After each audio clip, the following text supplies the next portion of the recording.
이교재 한국시 읽기 293번은 박주택 시인의 광야에서입니다. 박주택 시선집에서 지금 21권을 읽고 있는데요. 어, 이 시는 읽기 전에 어, 광야부터 읽겠습니다. 이 박성준의 이 논문 앞에서 한번 검토를 했었는데요. 검토를 했었는데 거기서 앞에서 했으니까 그건 생략하고 이육사의 절정이나 광야를 보는 것 같다는 인상을 준다고 얘기했는데 동의해서 내가 다른 시간을 읽었었는데 여기서도 이 광야에서잖아요. 광야에서. 광야 그러면 우리는 자동으로 무슨 생각해요? 이육사의 광야를 생각하죠. 이거 생각하지 않는 한국인은 거의 없을 겁니다. 그래서 먼저 하나 읽고 시작하겠습니다. 그럼 훨씬 더 읽기를 바라는 건지도 몰라요. 까마득한 날에 하늘이 처음으로 열리고 어디 다구는 소리 들렸으랴. 모든 산맥들이 바다를 연모해 휘달릴 때도 차마 이곳을 범하진 못하였으리라. 끊임없는 광음을 부지런한 계절이 피어선치고 큰 강물이 비로소 길을 열었다. 지금 눈 내리고 매화 향기 홀로 아득하니 내 여기 가난한 노래 시를 뿌려라. 지 천고의 뒤에 백마 타고 오는 초인이 있어 이 광야에서 목 놓아 부르게 하리라. 시작이 어떻게 되는 줄 아세요? 그러나 기적을 미루리라. 이어지죠? 이어진다. 쭉 한번 읽겠습니다. 그러나 기적을 믿으리라. 흉포한 시간은 비바람을 몰고 거친 들판을 지나 하늘의 별로 떠 있다. 꽃나무들은 봄이 오면 몸에 가지를 뻗고 길은 길대로 몸 안으로 들어왔다 몸을 빠져나간다. 어슴풀에 새벽이 다가와 동력을 물들여 넣는다. 그 빛 속에서 아침의 꽃밭 속에서 잠이 덜 깬 사람들이 꽃물에 든다. 광야에 바람이 온갖 풀이란 풀을 다 쓰러뜨리고 미움이란 미움을 다 분질러 버리면서 눈보라 건너 불어온다. 고독하게 산길을 넘어가는 자는 오늘 밤 달을 만나 그 숨결 속에서 그 품의 살냄새 속에서 새벽이 어슴풀에 떠오르는 것을 보게 되리라. 사랑하고 용서하는 자는 그 용서의 쓰라림으로 사랑이 불멸하다는 것을 믿게 될 것이다. 몸에 가지를 뻗은 저 꽃나무들, 입에, 눈에, 귀에, 꽃잎이 저 스스로 눈보라를 견디며 얼굴을 내민다. 잠을 못 이루며 엎드려 있는 골짜기 마다에 찌렁찌렁 생이 햇빛이 울려 퍼지며 기적의 시간을 건너간다. 광야와 같은 주제 같은 느낌이 들죠? 응? 그 다시 한번 광야를 보겠습니다. 이 이육사의 광야는 아무것도 안 보이던 일제시대 얘기죠. 이거야말로 진짜 일제시대 우리 민족한테 굉장히 중요한 역할을 했던, 그지? 그 일제시대에 까마득한 날에, 그때는 까마득하게 암울한 날이었단 말이죠. 하늘이 어디 열리고, 처음 열리고, 어디 다구는 소리, 어딘지 모르죠, 아직. 그렇지만, 이 굉장히, 이런 그 모든 산맥들이 바다를 연마해 달릴 때도 범하지 못했으니까 여기가 땅이 된 거잖아요. 이 땅. 이 땅에 큰 강물이 비로소 물을 열고 산맥이 내려오다가 멈춰서서 땅을 만들고 그지? 오랜 세월이 지나가서 강물이 열리고 그리고 지금은 눈이 내리고 매화향기만 겨우 아득하게 느껴지는 거기에 시인이 가난한 노래의 시를 뿌리려고 하는 거죠. 우리는 우리나라가 새로 생길지 알 수가 없었던 시절란 말이에요. 그렇지만 천거의 뒤에 또 세월이 오랜 천년이 지날지 어떨지는 모르지만 그 오랜 세월 뒤에 백마를 타고 온 초인이 있어서 광야에서 목 놓아 노래 부르게 하리라고 했었어요. 이런 이육사의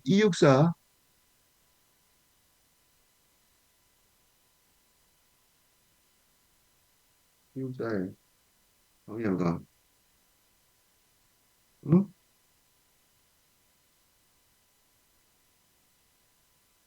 희망했던, 소망했던, 어?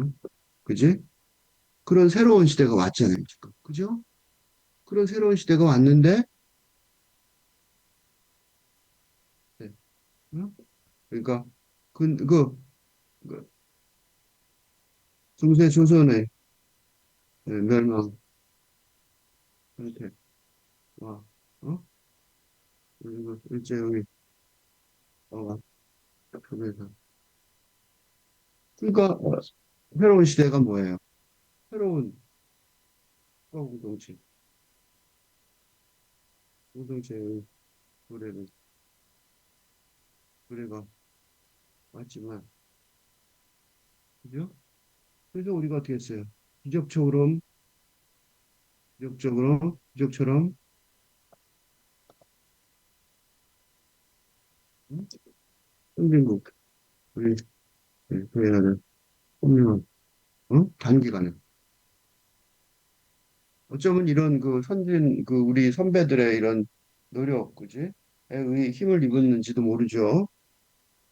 정확히 분석을 아직 아무도 못했지만, 어, 했는데도 불구하고,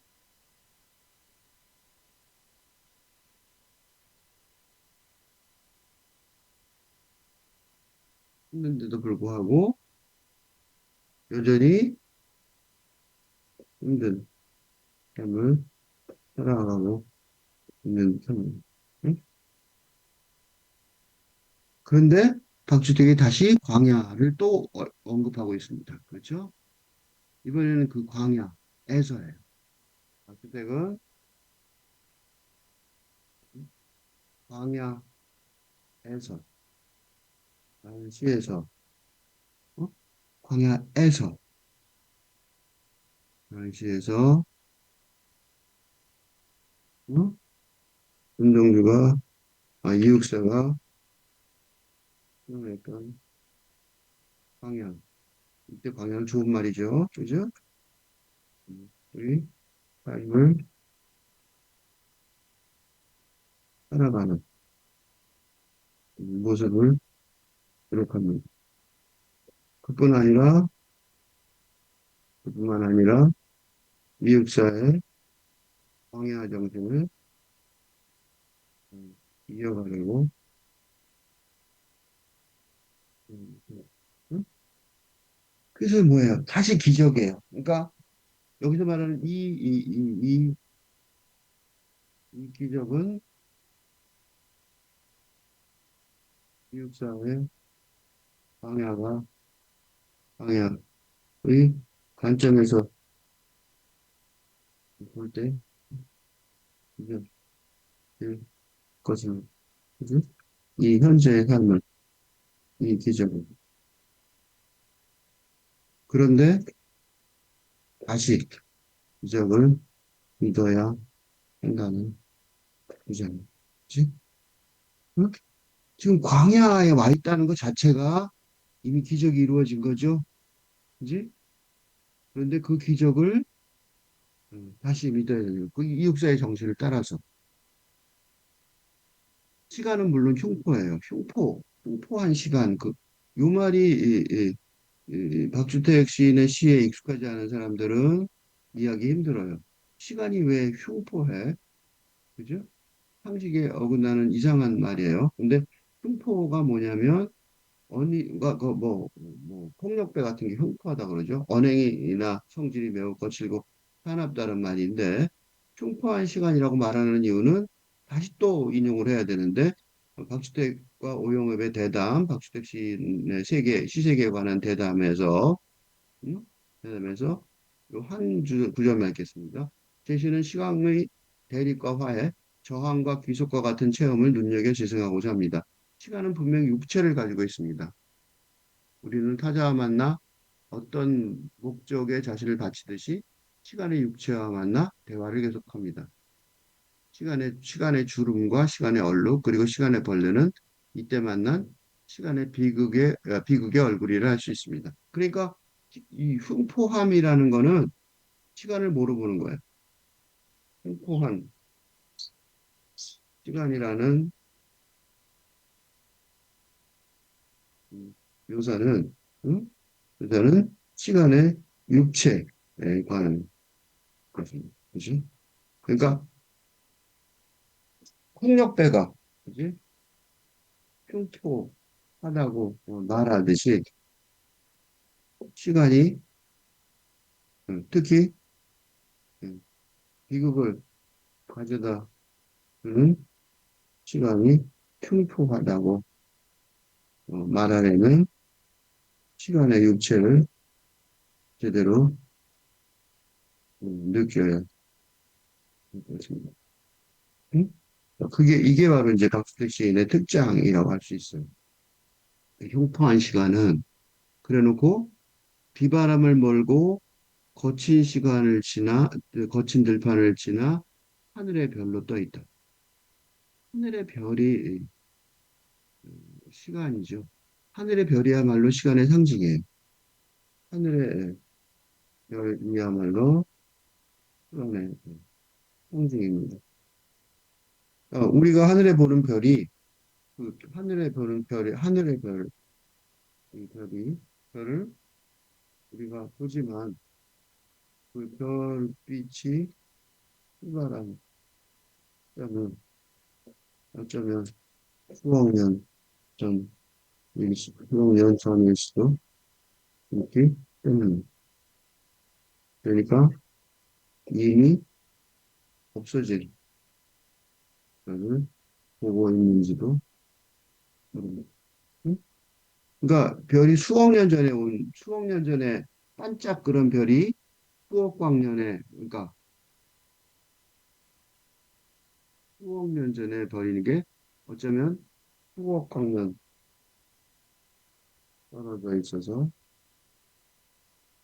빛이 이제 오는데 수억 광년이 걸리는 거예요. 그러니까 빛이 1년에 1광년이라 그러면 그 수억 년 전에 온 거잖아. 그 반짝이는 빛이 어떻게 하냐면 폭발해서 없어지는 별. 진짜로 있어요. 그래서 과학자들은 그 반짝이는 별 보고 이건 폭발하는 마지막 초신성이다. 응? 예를 들면 그러니까 초신성처럼 이미 없어진 별을 보고 있는지도 모른다고. 그러니까 뭐야?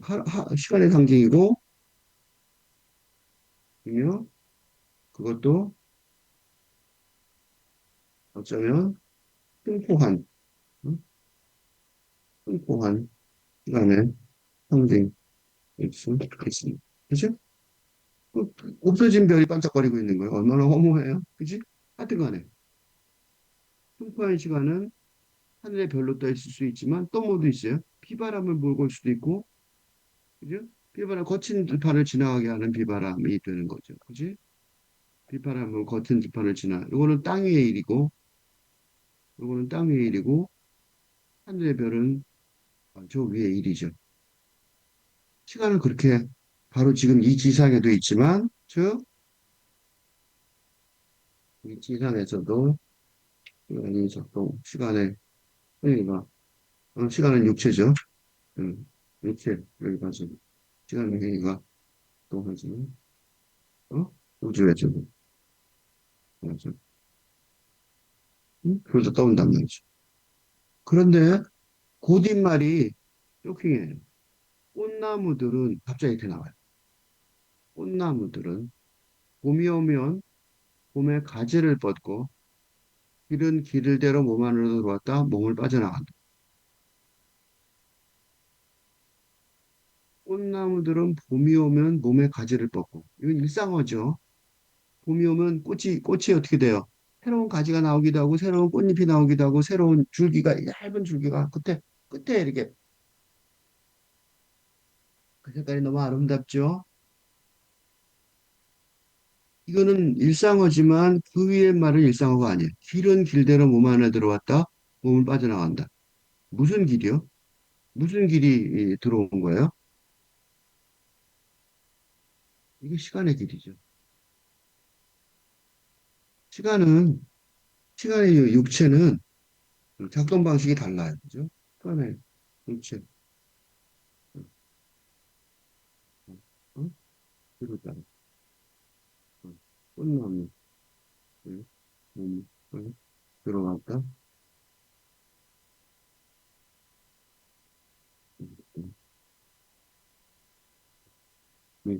이라고 모습입니다. 뭐가? 봄이 오면 꽃이 피고, 어, 가지가 새로 생기는 거.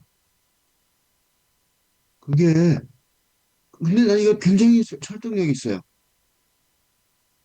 그러니까 과학적으로 설명하면 꽃나무에게 봄 가지가 파릇 이렇게 돋는데 이게 시간의 행위이기도 하다는 주장은 타당합니다. 그렇지? 그러니까 우리가 꽃나무에 봄꽃나무죠. 봄꽃나무를 향유할 때 그건 어쩌면 시간의 작용을 어? 상용하는 것인지도 모릅니다. 그치? 그러니까 우리가 봄을 얘기하는데 그러니까 봄지? 이게 길은 길대로 몸 안으로 들어왔다 몸을 빠져나간다. 맞는 소리 같아요. 그치? 시간이, 그죠? 시간이라는 게 있다면, 그게 이제 진짜로 육체성을 가지고, 육체성이라고 했지만 뭐예요? 실체죠, 실체. 응, 실체. 육체 그러면 뭐 시간도 어떻게 육체에 있어요. 실체란 말은 좀 더 그럴듯하잖아요. 그지? 실질적으로 실상 실체 응? 실체 실체가 있는 것 같아요. 그지? 우리가 몰라서 그렇지 연구를 안 하고 공부를 안 해서 그렇지 어슴풀의 새벽이 다가와 동력을 물들어오는 어슴풀에는 희미하게 약하게 이렇게 오는 거죠. 그지? 음, 어슴풀에 새벽이 다가와 동력을 물들어놓는다. 어슴풀에 그래서 이렇게 보고 나다가 어스프레라는 단어가 굉장히 눈에 띌 수밖에 없어요. 어스프레. 그래서 아까 다시 한번 볼게요. 어스프레. 빛이 약하거나 멀어서 너무 어커가 희미하다. 뚜렷하게 보이거나 들리지 아니하고 희미하고 흐릿하다. 기억이나 의식이 분명하지 못하고 희미하다. 그렇게 어둑하고 희미하다. 멀어서 어둑하고 희미하다인데 사실은 이거는 새벽이 오는 건 뭐예요? 장소의 어슴푸레가 아니죠. 시간의 어슴푸레예요. 시간이 멀리서 보니까.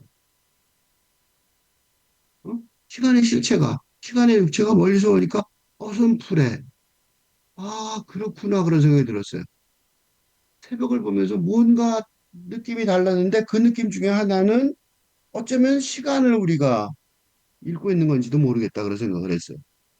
물론 공간적으로 동력이 물들겠죠. 동력이 물든다는 건 공간적인 묘사이긴 하지만 어슴푸레 새벽이 다가오는 시간의 묘사예요.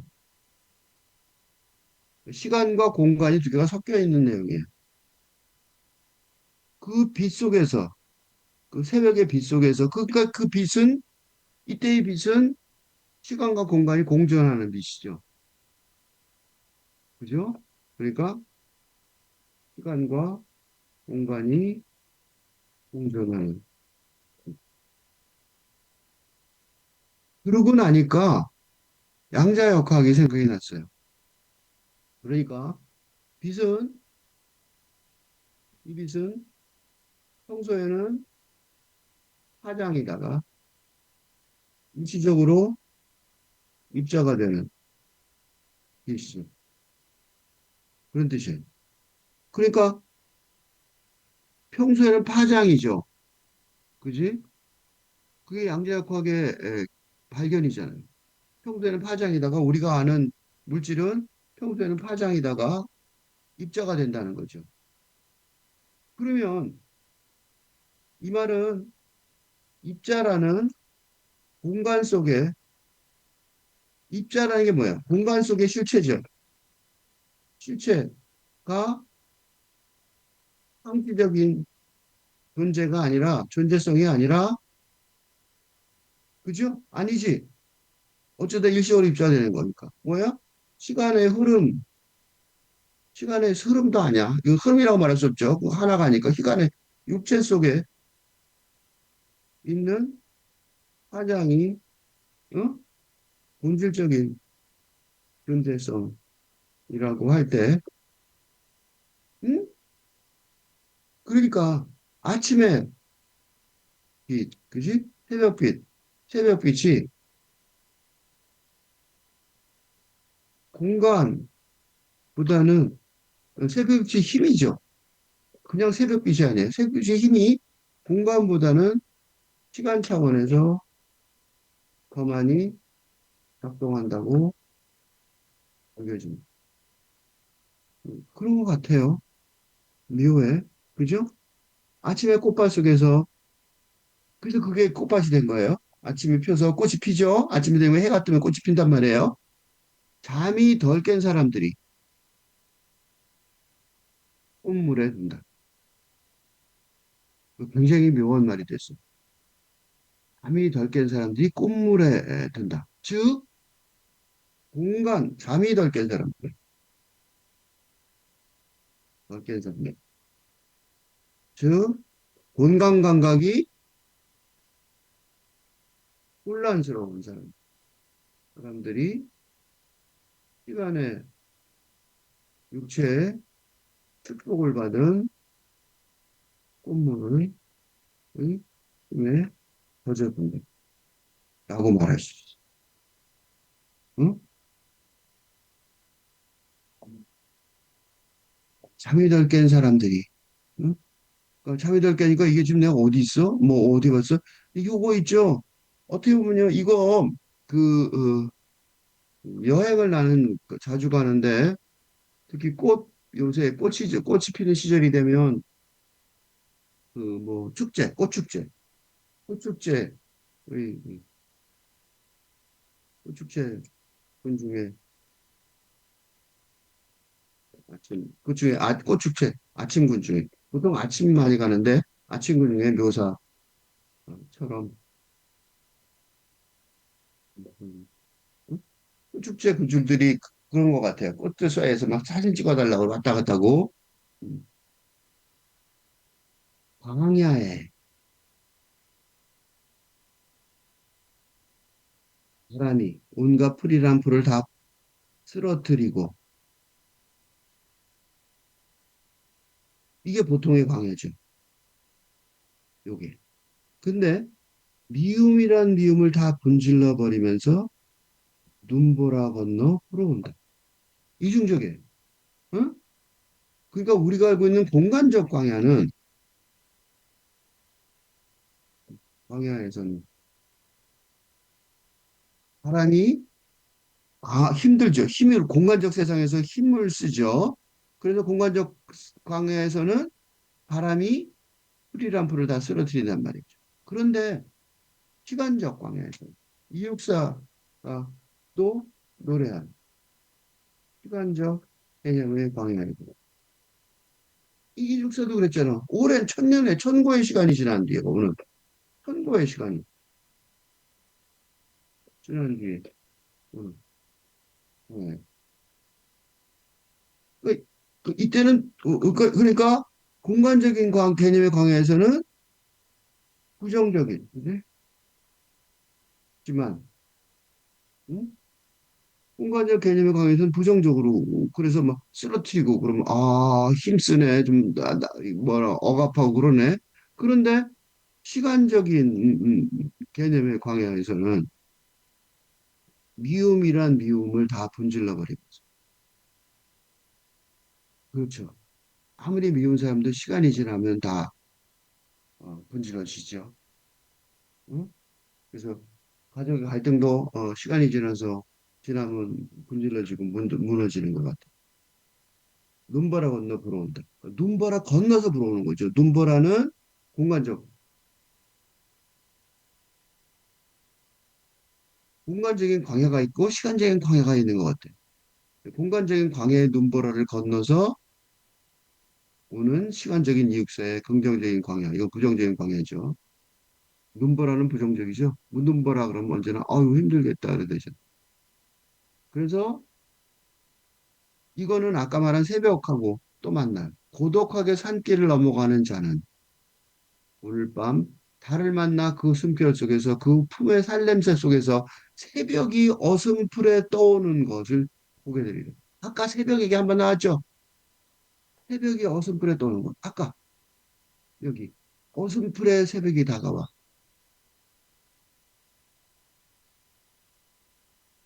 응? 요게 한 구절이에요. 이렇게가 한 덩어리. 어슴푸레 새벽이 다가와가 아까 내가 처음에 시간관으로 읽었잖아요. 시간이 멀리서 오는 걸 읽었는데 사실이라는 걸 확실히 보여주는 거죠. 그 시간을 그 시간, 그 시간적 시간, 시간적 새벽, 공간적 세계관에서가 아니라 시간적, 시간 중심적 세계관이죠.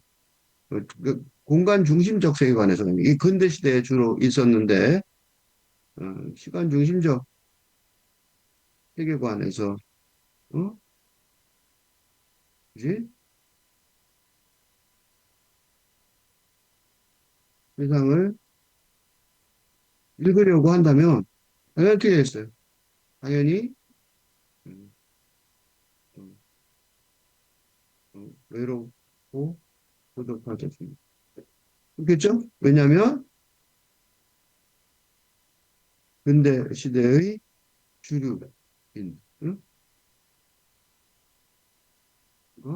이건 뭐야?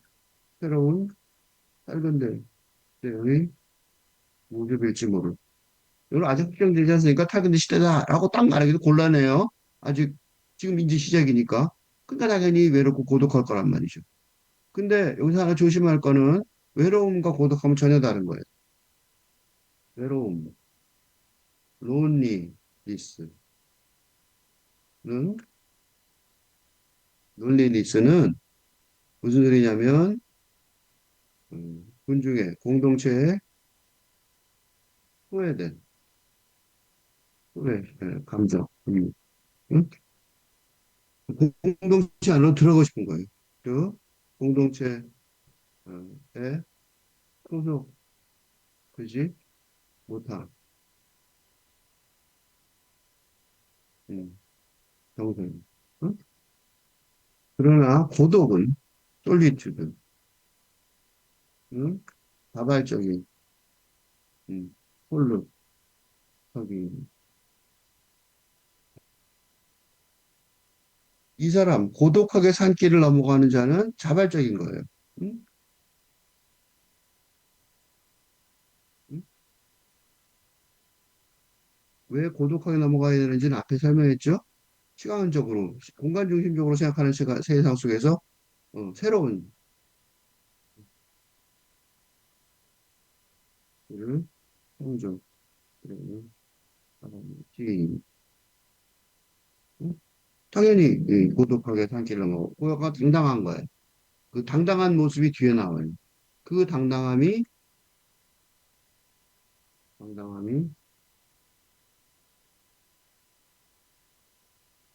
의 모습이 결론적으로 이어집니다. 응? 그리고 이런 당당함은 이웃사의 광야의 새로움을 꼭 깨달이 있습니다. 그러니까 아주 꼬얗게 닮았어요.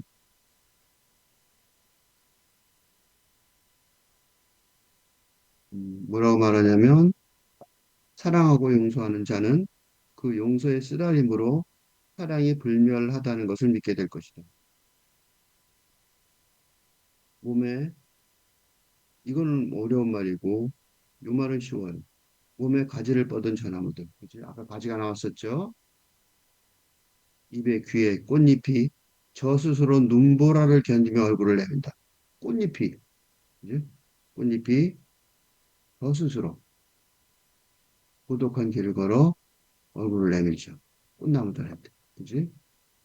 잠 못 이루며 엎드려 있는 골짜기 마다에 찌렁찌렁 생의 햇빛이 울려 퍼지며 기적의 시간을 건너간다. 이 찬란한 봄꽃나무들의 그죠?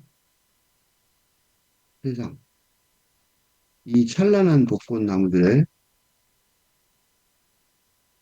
손톱 나무들의 세상이 광야, 음, 이육사의 광야처럼 아까 이거 한번 했어요. 천고의 뒤에 오는 백마를 타고 오는 초인이 있어. 이거 이 구절하고 거의 맞나요? 광야의 마지막 연애서처럼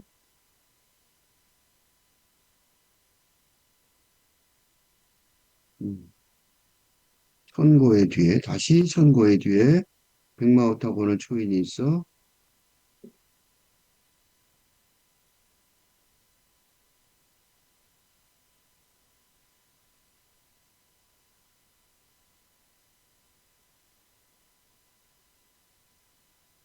라고 노래 부르는 그, 이 일제시대의 일제강점기의 이육사가 아니라 대한민국의 주택은 응? 광야에서 다시 쓰게 합니다.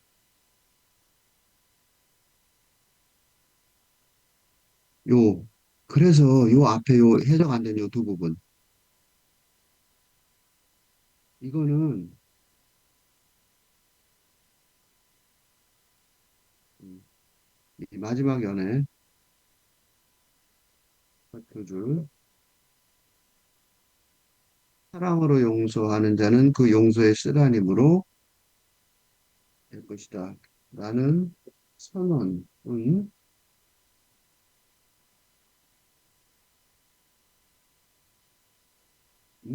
페르소나의 선언은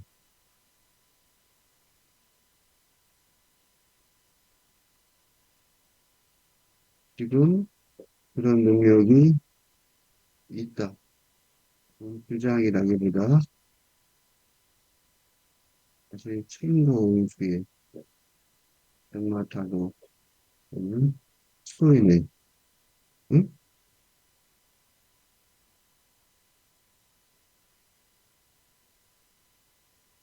능력. 음, 그러니까